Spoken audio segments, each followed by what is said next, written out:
Pourquoi la sensibilité est trop souvent synonyme de non-intégration au monde? Pourquoi c'est synonyme de frustration? Si toi aussi, en tant qu'âme sensible, tu souhaites davantage te révéler, pourquoi c'est aussi difficile de faire correspondre toute la richesse de ton monde intérieur, de ta sensibilité, de ta conscience avec le monde extérieur? Je te rassure, il n'y a rien d'anormal par rapport à ce que tu vis. C'est quelque chose que j'ai grandement vécu, c'est encore quelque chose que je vis, mais j'aimerais montrer ici en quoi on peut, malgré cette réalité, changer complètement de prisme de conscience et aussi d'action pour ne pas subir ce décalage. Je m'appelle Vincent, je suis cette âme sensible qui a beaucoup cherché, œuvré pendant des dizaines d'années à trouver sa place, sa juste place, avec cet appel de pouvoir transformer le monde et aussi, bien entendu, de pouvoir m'épanouir. J'ai traversé des contrées à pied, à vélo, j'ai écrit un livre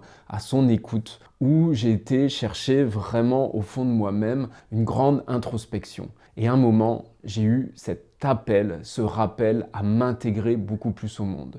Il y a 12 ans, je suis donc rentré après un pèlerinage de 1500 km pour davantage trouver ma place, me former et accompagner moi aussi des personnes à prendre leur place. J'invite les personnes, les sensibles, les conscients à vraiment trouver cette finesse, cette adéquation entre ce qu'elles sont et leur chemin, leur voie, que ce soit personnel ou professionnel, pour davantage se révéler et ne pas rester dans cette périphérie au monde ou dans cette frustration alors qu'il y a un besoin essentiel de diffuser les sensibilités, la sensibilité dans ce monde. Voici quelques témoignages de mes accompagnements. Je repars avec une idée plus claire sur ce qui me fait vibrer.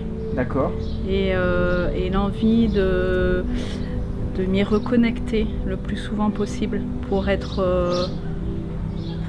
aller dans une direction qui est la mienne. Ça a marché à un point comme j'avais pas idée en fait. Reconnecter à ce que j'aime en fait, à ce que j'aime, à mon cœur. Si toi aussi tu veux davantage te découvrir, je t'invite à aller dans la description et réserver une séance de clarté offerte pour voir où tu en es et mettre de la conscience sur ta situation aujourd'hui. Ce décalage vient d'un phénomène normal parce qu'il y a un déséquilibre entre le monde intérieur et le monde extérieur. Ton âme sensible, tu n'arrives pas forcément à trouver dans le monde extérieur des projections dans le monde extérieur d'une certaine manière de ton intériorité. Et on a aussi l'autre phénomène où le monde extérieur n'arrive pas fondamentalement à accueillir qui nous sommes pleinement parce qu'il y a un problème de correspondance.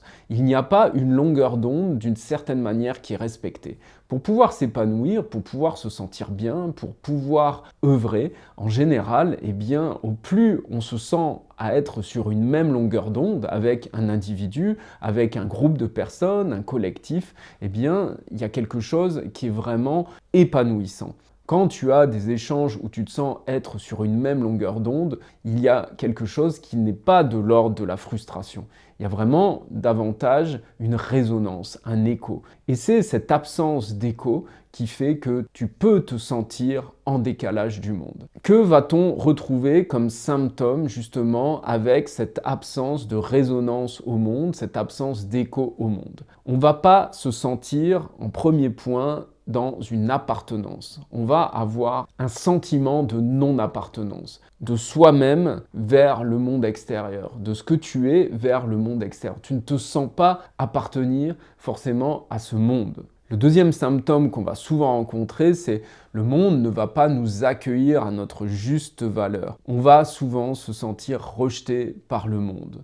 La non-appartenance est plutôt de nous, de toi vis-à-vis du monde extérieur. Le non-accueil, ce sera plutôt le monde extérieur vis-à-vis de toi-même. Et là peut vraiment naître et croître un sentiment de rejet pour toi-même. Par rapport à ces différents symptômes que tu peux vivre, j'aimerais connaître ta réalité et pouvoir aussi y répondre et voir si tu peux avoir d'autres ressentis par rapport à ton parcours. Ce qui va découler donc de ces deux premiers symptômes, c'est qu'on va souvent avoir un repli sur soi. On va chercher à vivre dans une forme de bulle pour se protéger et chercher d'une certaine manière une longueur d'onde avec nous-mêmes. Le quatrième phénomène, on aura souvent, avec ce repli, un rejet de plus en plus du monde extérieur, avec cette non-appartenance. Et ces symptômes, ces phénomènes peuvent découler sur un sentiment de solitude, une réelle solitude, et aussi un moment, une errance. Et l'ensemble de ces symptômes vont faire qu'à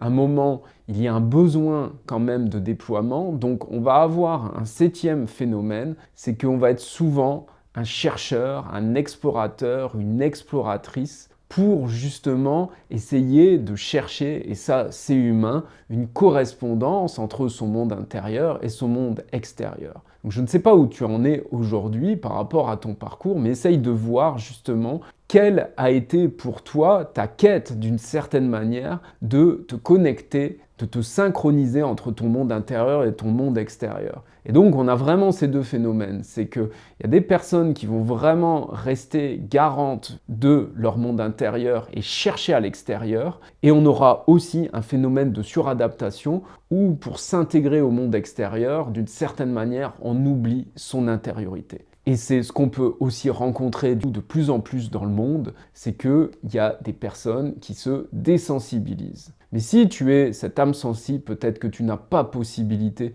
pour toi vraiment de te désensibiliser. Et je ne t'invite pas à te désensibiliser, parce que le monde a besoin de cette sensibilité. On a besoin de resensibiliser le monde. Avec ces différents symptômes, maintenant, quels sont, d'une certaine manière, la conscience, l'état d'esprit à avoir, selon moi, pour pouvoir tout de même, avec ce décalage, œuvrer beaucoup plus et se révéler. Le point important, c'est que malgré que ce décalage soit là, peut-être que tu ne pourras pas, d'une certaine manière, l'effacer, ce décalage. Peut-être que tu vas pouvoir le trouver, mais peut-être qu'il faut tout simplement accueillir ce décalage. Ne pas finalement le sentir et le voir comme une problématique, mais plutôt comme une différenciation. Tu as certainement un autre mode d'incarnation. C'est-à-dire qu'il y a des personnes qui sont là, c'est davantage leur monde, elles s'intègrent, il y a une appartenance qui est là, il n'y a pas des questionnements existentiels, et donc leur incarnation est différente de la tienne. Toi, tu as d'une certaine manière ce décalage. Tu peux essayer de chercher à l'extérieur et pas forcément le trouver, ou de te suradapter, mais fondamentalement, il peut y avoir ce décalage. Donc mon invitation ici, c'est d'accueillir ce décalage, de ne pas forcément chercher à le combler ou à se dire qu'il n'y a pas de décalage, mais en s'enlevant d'une certaine manière le rejet que tu n'as rien à faire ici ou que tu n'as pas ta place dans le monde, c'est tu as ta place avec ce décalage parce que tu as un rôle différent. Ce rôle différent, je vais en parler juste après.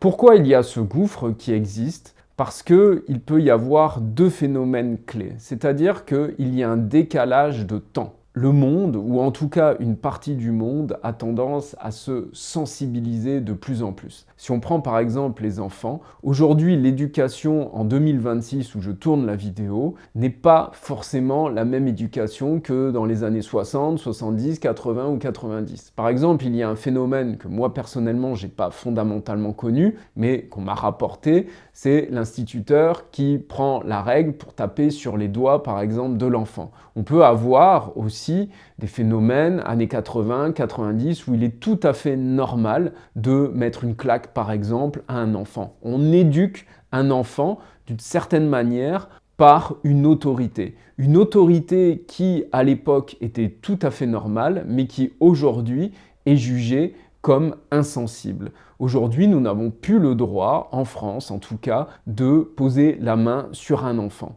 Il y a donc une sensibilité qui est là. Donc d'une certaine manière, tu peux avoir toi un décalage de temps. Un décalage de temps où ton âme sensible, ta sensibilité, elle est tout à fait acceptable et tout à fait normale à être accueillie ici, mais tu as un décalage de temps. Peut-être que si tu étais avec ton âme sensible en 2040-2050, eh bien, tu arriverais pleinement à t'intégrer au monde. Donc ce décalage entre ton monde intérieur et le monde extérieur peut être dû à cette temporalité. Tu es en avance d'une certaine manière sur ton temps. Cette avance, ça peut être quelques années, peut-être plusieurs dizaines d'années, peut-être même au-delà. Le décalage qu'il peut y avoir, c'est aussi un décalage d'espace. L'espace, dans le sens, et ça a été une partie de ma quête justement de mes voyages, de mes explorations, c'est d'essayer de trouver dans un espace, par exemple géographique sur Terre, des environnements qui, d'une certaine manière, auraient pu correspondre à ma sensibilité. J'en avais pas conscience à l'époque, mais c'est ce que je cherchais inconsciemment. Donc il peut y avoir un décalage d'espace. Il peut y avoir des individus, des personnes, peut-être des collectifs, des cultures qui, d'une certaine manière, t'appartiennent, sont sur une même longueur d'onde que ton monde intérieur. Il y a une correspondance entre toi et une zone géographique du monde. Mais peut-être que tu ne la vis pas ou trop peu aujourd'hui. Ça, c'est ce que je vais appeler l'espace horizontal, et il y a aussi le décalage d'un espace vertical, c'est-à-dire des dimensions moins denses, qu'on ne va pas forcément percevoir avec nos 5 sens, mais il y a des dimensions ailleurs, autres, qui vont d'une certaine manière être beaucoup plus en correspondance avec ta sensibilité, un monde sensible, mais qui n'est pas d'une certaine manière ici, dans cette géographie, dans ce plan plus dense. Donc il est important d'accueillir ce décalage, que même s'il y a ce décalage, eh bien, ça ne veut pas dire que tu n'as pas ta place dans le monde et que ce décalage peut être lié à un décalage d'espace-temps.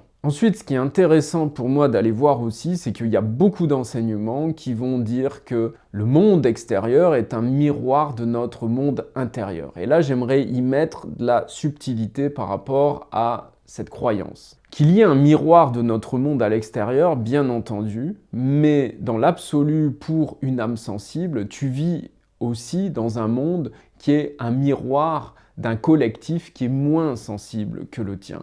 Donc le fait de te sentir rejeté, le fait de te sentir dans un repli sur toi-même n'est peut-être pas que lié à ton monde intérieur, c'est juste qu'il n'y a pas cette correspondance. Et donc le monde que tu vois d'une manière plus extérieure, d'une certaine manière, n'est pas réellement un miroir de toi-même. Donc là-dessus, pour moins se juger, se responsabiliser que tu as un problème, eh bien c'est tout simplement qu'il y a une projection du monde extérieur qui n'est pas forcément ta propre projection. Et ce qui est intéressant d'aller voir, c'est que chez les âmes sensibles, souvent dans une sphère beaucoup plus intime, peut-être dans ton lieu de vie, peut-être dans la manière de t'habiller, peut-être les transports que tu vas utiliser, eh bien on pourra beaucoup plus ressentir cette sensibilité dans ton monde intime que tu n'arrives pas justement à retrouver dans un monde plus extérieur. Mais même à ce niveau-là, c'est pas forcément évident parce que tu peux par exemple t'alimenter d'une certaine manière et par ta sensibilité, tu aimerais aller par exemple vers une nourriture encore plus sensible, mais tu n'as pas forcément possibilité de trouver ça dans le monde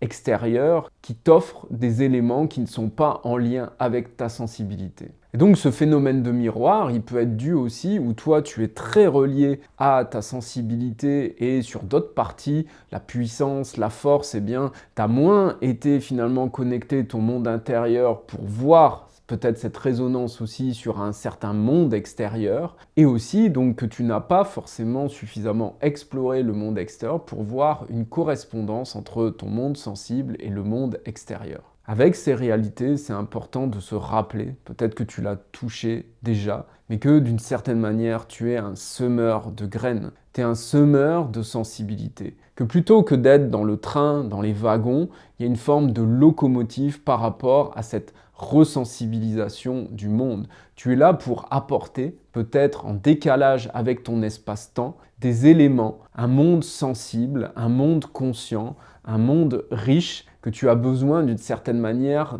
de montrer une voix, un leader sensible. Tu peux être une leader sensible. Et cette vérité, cette réalité, c'est que d'un point de vue très personnel, tu peux souffrir justement de ne pas trouver ta correspondance, mais tu es certainement ici, pas fondamentalement pour trouver forcément le monde extérieur qui correspond à ton monde intérieur, mais surtout pour étirer, pour leader, pour mener ce monde à se sensibiliser, à se resensibiliser. Donc tu es comme garante de ce monde intérieur, mais il faut pour cela trouver ton rôle pour pouvoir t'épanouir et épanouir cette sensibilité dans le monde. Donc comment faire maintenant pour vivre avec ça? Eh bien, c'est de définir davantage ton rôle, d'essayer de voir l'espace-temps dans lequel tu vis. Quelle est la part du sensible et l'expression de ta sensibilité